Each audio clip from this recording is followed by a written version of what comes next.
Турската централна банка соопшти дека е подготвена да ги преземе сите неопходни мерки за да ја обезбеди финансиската стабилност и потребната ликвидност на банките во земјата, но не ја зголеми каматната стапка што би можело да помогне во запирањето на порастот на инфлацијата.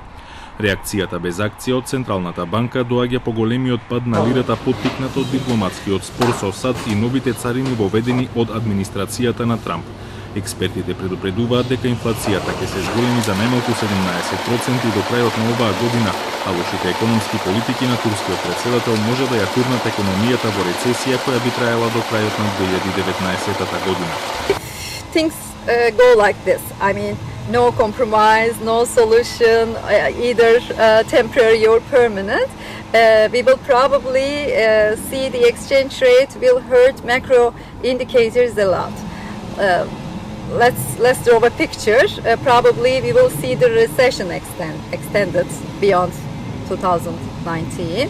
Падот на турската лира според економските аналитичари произлегува од стравовите дека земјата навлегува во економска криза.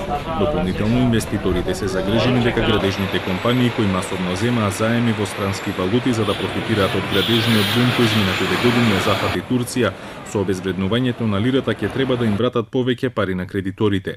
Според последниот извештај на Financial Times, Европската централна банка предупредува дека едни од најголемите банки во еврозоната како Unicredit и BNP Paribas може да претрпат големи загуби во Турција.